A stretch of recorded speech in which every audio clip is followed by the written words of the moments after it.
My YouTube channel Nalanda academy. आज के इस वीडियो में मैं आपको 12th स्टैंडर्ड इकोनॉमिक्स के चैप्टर नंबर 8 के पब्लिक फाइनेंस इन इंडिया के एक्स्ट्रा क्वेश्चन देने वाली हूँ। चैप्टर नंबर 5 और चैप्टर नंबर 7 के मैंने अपलोड कर दिए हैं। चैप्टर 6 के भी हम एक्स्ट्रा क्वेश्चन सॉल्व करने वाले हैं, तो मैं आपको लाइव टेस्ट का टाइमिंग बता दूंगी चैप्टर 6 के लिए।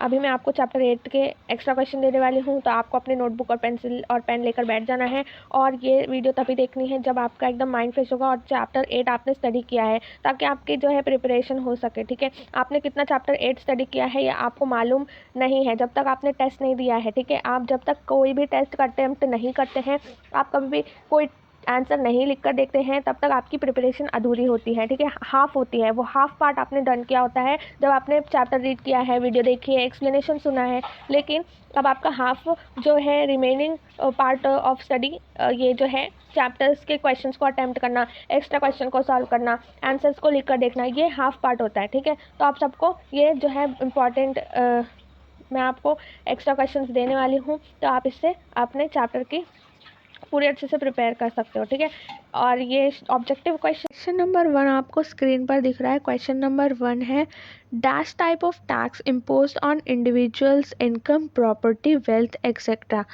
अब यहाँ पर आपको 4 ऑप्शन देखने को मिलेंगे। ए है इनडायरेक्ट, बी है डायरेक्ट, सी है इंटरनल डेब्ट और डी है रेवेन्यू। अब ये जो टैक्स इम्पोज किया जाता है किसी भी इंडिविजुअल की इनकम, ये याद रखो, किसी भी पर्टिकुलर पर्सन की जो इनकम होती है उसके ऊपर जो भी टैक्स इम्पोज किया जाता है, या किसी की प्रॉपर्टी है, जैसे मेरा जो घर है, ठीक है, आपको पता होगा प्रॉपर्टी टैक्स भरते होंगे। अगर आप अपने मम्मी डैडी को पूछोगे तो आपका जो घर होगा उसका भी एक टैक्स होता है। ठीक है, आपका प्रॉपर्टी का टैक्स आपको भरना पड़ता है। वेल्थ टैक्स होता है, इंडिविजुअल की इनकम के ऊपर जो भी इम्पोज होता है टैक्स, उसे कौन सा टाइप ऑफ टैक्स कहते हैं।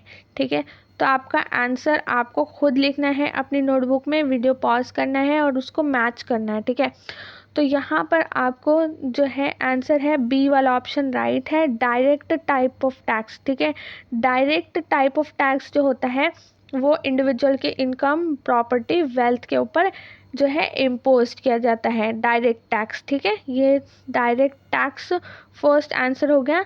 नेक्स्ट क्वेश्चन है, which one is the obligatory function of the government. जो हमने चैप्टर स्टडी किया था,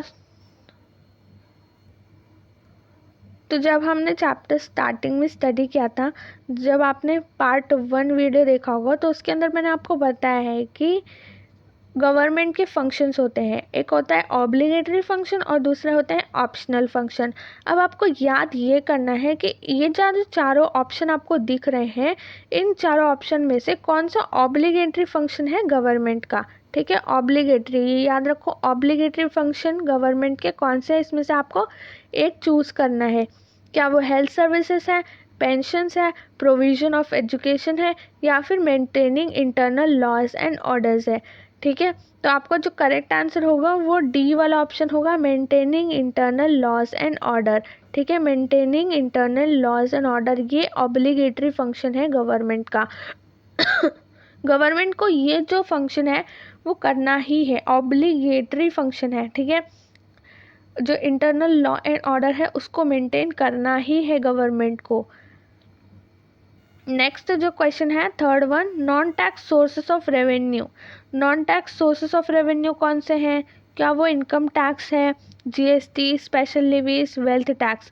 जो हमने चैप्टर स्टडी किया है, तो वहाँ पर जब हमने रेवेन्यू का पार्ट स्टडी किया है ना, याद करो, वहाँ पर non tax sources of revenue ये पूरे के पूरे हमने 7 to 8 पॉइंट्स कवर किए हैं। अगर जिसने भी वीडियोस नहीं देखी एक्सप्लेनेशन की चैप्टर नंबर 8 की, ज़रूर देखना, तो आपको चैप्टर इजी लगेगा, अदरवाइज़ बहुत हार्ड भी लग सकता है। ठीक है, तो चैप्टर की जो एक्सप्लेनेशन की वीडियोस है वो ज़रूर देखना, मैंने बहुत अच्छे से एक्सप्लेन करा है। अभी जो non tax sources of revenue है ये 7 to 8 पॉइंट्स हमने कवर किए थे। लेकिन अभी जो 4 ऑप्शन आपको दिख रहे हैं ना, इसमें से एक है non tax sources of revenue, तो यहाँ पर जो ऑप्शन नंबर सी है वो करेक्ट है। Special levees is the right answer. Special levees जो है वो non tax sources of revenue है। अब हम देखते हैं next question, fourth one, external depth can be taken from dash. External depth, external loan, ठीक है, जो गवर्नमेंट जो लोन लेती है, ठीक है, वो कहाँ से ले सकती है। एक्सटर्नल डेप्थ जो लेती है वो कहाँ से ले सकते हैं, एक्सटर्नल डेप्थ कहाँ से ले सकते हैं, एक्सटर्नल डेप्थ याद करो, हमने एक पढ़ा है इंटरनल डेप्थ और दूसरा पढ़ा है एक्सटर्नल डेप्थ।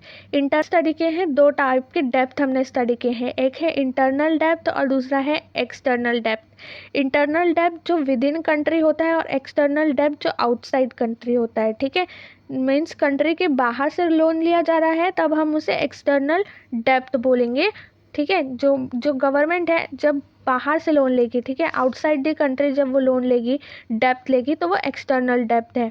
और इंटरनल डेप्थ कब है, जब विद इन दी कंट्री, ठीक है, कंट्री के अंदर जब भी गवर्नमेंट लोन लेगी तो वो इंटरनल डेप्थ होगा। इंटरनल डेप्थ और एक्सटर्नल डेप्थ ये दो टाइप के पढ़े हैं हमने।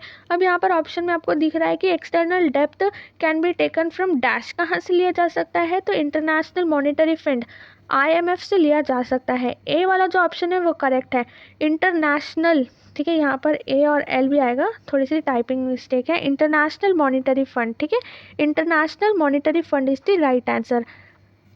नेक्स्ट क्वेश्चन है फिर, the necessity of public revenue arises due to the public tax, तो आपका आंसर है public expenditure, expenditure is the right answer, आपको एक्सपेंडिचर लिखना है, the necessity of public revenue arises due to public expenditure, ठीक है।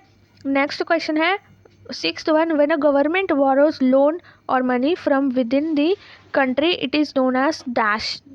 अब यहाँ पर विद इन दी कंट्री की बात हो रही है तो internal depth is the right answer, ठीक है, मैंने पहले भी आपको एक्सप्लेन करा है इंटरनल डेप्थ और external depth. Within the country की बात हो रही है इसलिए internal depth is the right answer, ठीक है, हमारा राइट आंसर क्या होगा, internal depth is the right answer.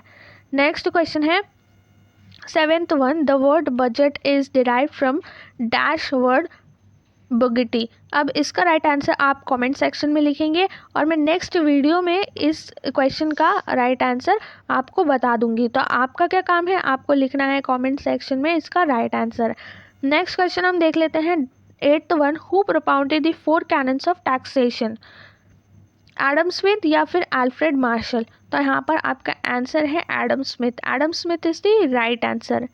Next question है there are dash main type of taxes, 2, 3, 4 या फिर 1, बहुत ज़्यादा इजी है, there are 2 main type of taxes, ठीक है, आपको 2 लिखना है यहाँ पर, 2 इज़ द राइट आंसर।